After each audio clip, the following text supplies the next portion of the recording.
many people, but check out these so-called programs. Yeah, the names. Definitely. Some people do, like I was saying earlier, like some people will transition into work after the 5 days because maybe that's what they just need. It was a bit of a booster to feel a little bit more empowered, like, okay, it's not hopeless out there. There is opportunity. So they will go on to work. A lot of people do decide to go to school. Because well, I think it comes back to the thing you were saying about strengths and skills, thinking, I don't have any skills, I don't have any strengths. And what they realize is they do have some strengths in certain areas, and they also have the passion in that area. So a lot of people will decide, you know what, I'm going to go back to school, I'm going to develop my skills further, and that opens some more opportunity. Right. And do you, I have to ask you this, do you find that a good percentage of your clients, because I know you are a cross-disability agency, meaning inclusive of all types, are you finding a heavy lean towards mental health in your clientele? Can I ask you that? Yeah. I would definitely agree with that. I wouldn't be able to give an absolute accurate sort of statistic on how many people come through with mental health, but I'm going to say at least 50% of the clients we see. And do you, again, I know this is theory, I promise I won't quote you on this, although everyone listening might, but can you please tell me what's going on from your perspective? Could be a few different things.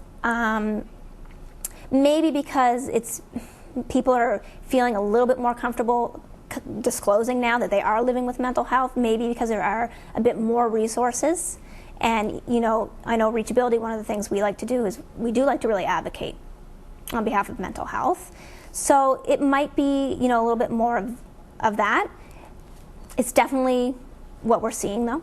We're seeing a lot of mental health. We're definitely seeing more mental health. I know in my experience in the community that has been what I'm seeing, and not necessarily as the exclusive disability, but as one disability they may have in addition to other challenges. It could be a result of living with another disability too, like absolutely. You know, someone with a physical I was interested because I'm seeing more and more through my work that the clients and the concerns are around mental health.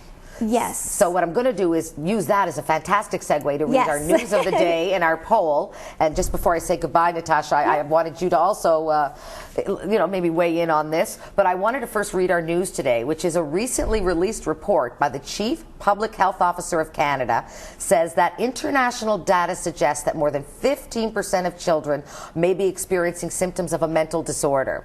Yet more than 1 in 3 parents would be embarrassed to admit their child has a mental illness. And that source is Mind Matters. Come to the inclusionrevolution.com website to not only link into that, but also to give us your opinion on the poll. And the poll this week is, if you or your child was diagnosed with a mental illness, would you be embarrassed to admit it? Would you be embarrassed to admit it? I would not. And that's because, of course, we're in the disability field. And as someone who lives with mental health, I encourage all of the people viewing our show today that if a member of your family or someone you care about is showing examples of mental health, don't ignore it, deal with it. Thank you so much, Natasha Chestnut, for this week's Inclusion Revolution. I wish you a wonderful week. We'll see you soon.